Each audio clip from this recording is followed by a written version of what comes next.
All right, everybody. Sorry for the noisy dishwasher in the background, but this is the first snuff I'm going to be working with here, or the first tobacco that I'm going to be turning into a snuff. So here I have the leaves that were in the pylon, which I'm going to be toasting in the oven for a little bit. I'm not too sure yet how long, on 200. And I also have some hardwood ash here, which I'm going to sift a little bit more to make sure that I get just the light ash from. And this is going to be all properly measured out and so on for the alkalizer for basically freebasing the nicotine in this Rustica here. And this will eventually become what is known as a râpé. All right, so here we have the ash, the hardwood ash that I collected out of burning some oak and such, and some hardwood maple in the campfire the other day. And I'm going to pass it through this tea sieve here and make sure that I collect only the finest. So take a look at that. Dance around, dance around, dance around.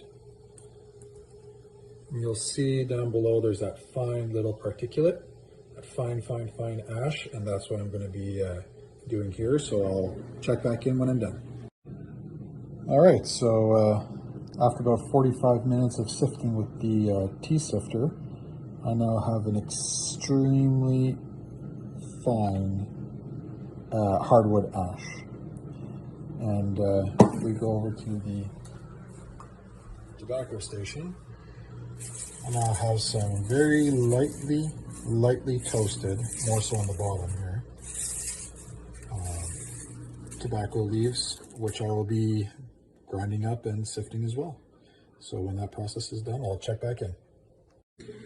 All right, and here we have the ground up tobacco. It's very yerba mate looking and has a distinct kind of mild brassicae, kind of a broccoli odor to it with toasted tobacco. Very interesting. Anyways, on to the next step. Alrighty, so now we have 3 principal ingredients that we'll be putting together in this recipe for my Rustica that was made with the pylon cured tobacco flour. And this here I know is 6 grams, which I measured out or weighed out on the scale here. I have my hardwood ash. I'm not too sure how much is in here, but basically I need 5% of the ash to the tobacco, so that's basically 0.3 grams there. And this is sea salt. It's a little bit green because I buzzed it up somewhat in the grinder after I did the tobacco. And I'm also going to need 0.3 grams of that in the blend. So I'm going to go ahead and measure those things out. And I'm going to add the salt and the ash diluted in water into the tobacco, and I'll be back with that.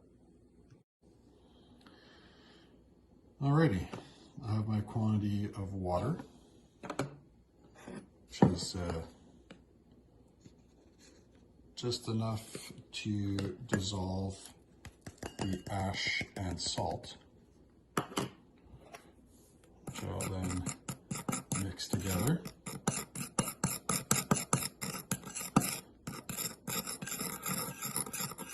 And to this mixture, I'll now add my tobacco flour.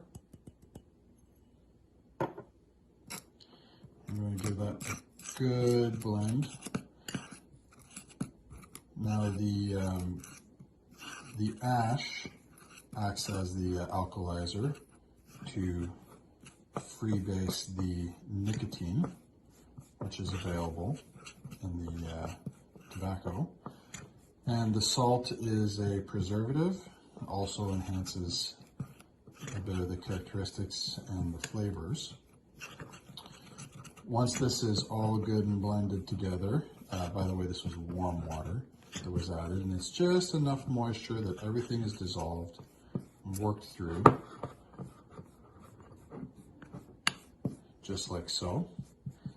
I'm then going to put it back into its jar, let it age for probably a week, and then after that I'm going to re-sift it and it should be good to go.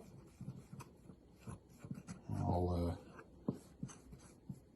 do another update on another post, another video after that curing process and the sifting so that you can see what it looks like.